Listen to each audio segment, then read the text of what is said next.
Welcome aboard. It's Captain G with a Operation Wargames Global War 1985 update. So if hopefully by now you've seen Admiral Seabass's introduction video and any intro videos that other players are doing. You may have even seen some update videos by now. I'm recording this in my wardroom in New York before departing to Admiral Seabass's location for the game this weekend. I wanted to go over some of the strategy and plans for what I have lined up in partnership with the rest of Team Red, Ozark Outpost being Warsaw Pact, and Flak 88 being Soviet Global. So if you've watched any of our prior YouTube wars on Global War 1985, you may have seen that I played the Far East Command and Knights Templar played China in Operation First Blood, which was my first YouTube war. And being retired Navy, I was fixated on the U.S. Navy and their strength in the Pacific, and I paid little attention to China until it was too late. And Knights Templar masterfully crushed the Soviets and won that game going away. So learning from my mistakes, this time I plan to do almost the exact opposite, although I know Hambone is playing the U.S. Pacific Command with coaching, because this is his first game, coaching from Admiral Seabass. So that's a worthy opponent not to be underestimated. But my plan is, regardless of the event, to go into China hard and go in early. My planning assumptions on the fact of, from the Soviet perspective, are that he's going to gather his mobile and reactionary forces and place them behind the lines. He's going to use the paramilitaries, probably one up here, a small force in central, and of paramilitaries, and then a large force with his quick reaction guys here in southern Manchuria is what I assume.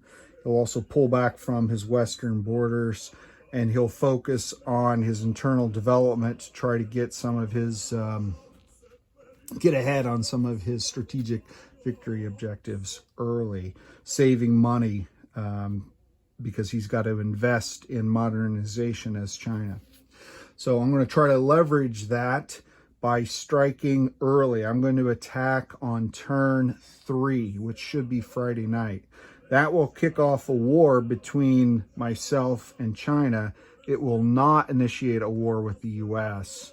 The U.S. will get an escalation bump, but not a significant one. So that's my intent. One other thing is, prior to war, factions cannot send military aid to one another. So Soviet Global cannot send units to me as military aid. And by that, I mean they cannot build them and send them to me for that purpose. But what he can do, and what we're planning on Soviet Global to do, is send me some of his existing units. So on turn 2, Soviet Global Command are going to send over several mechanized infantry units, attack helicopter, air cavalry, main battle tank, and several air units over to Far East Command, and I will use those to augment my starting forces and hit here on the west on turn 3. I've also planned to hit a combination of helicopter, airborne, and main battle tank in northern Manchuria, and then the bulk of this force here into central Manchuria. I'm sending my fleet down. They'll go down to Vietnam on turn 2. So on turn 3, I can move up.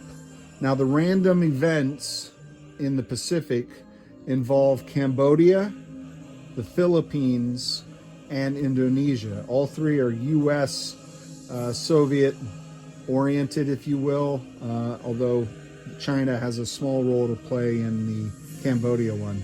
So bringing the fleet down will hopefully alleviate any concerns that China has.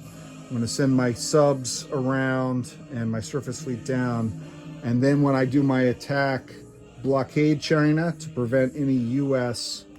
aid, use anti-ship missiles to try to knock out his destroyer and, more importantly, his nuclear attack sub. Those are his strongest naval units.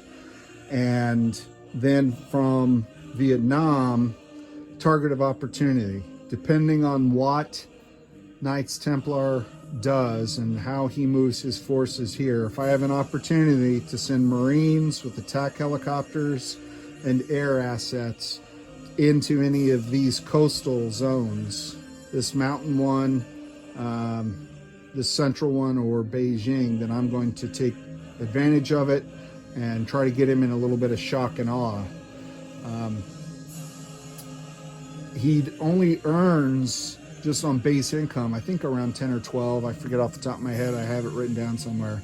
And this is worth 1. None of the others that I'm planning to take are worth anything to him from an IPP standpoint, although I get bonus points for them. But these juicy zones here are all 2 or 3 IPP each. So if I can take out one of those, then hopefully I'm crippling his economy at the same time that I'm hitting him a couple turns before he would expect it. So that's my strategy.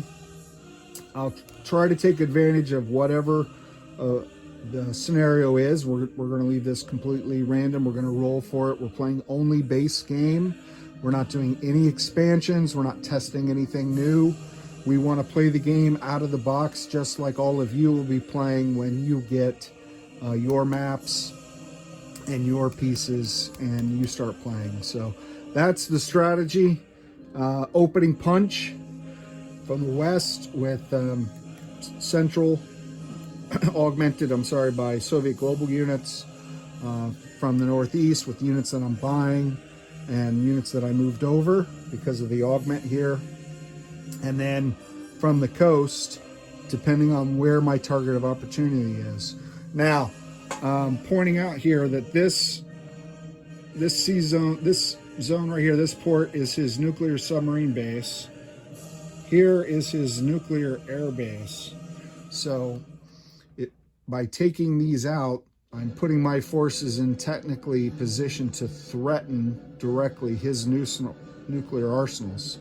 So he will have nuclear release authority on Soviet Far East on turn 3.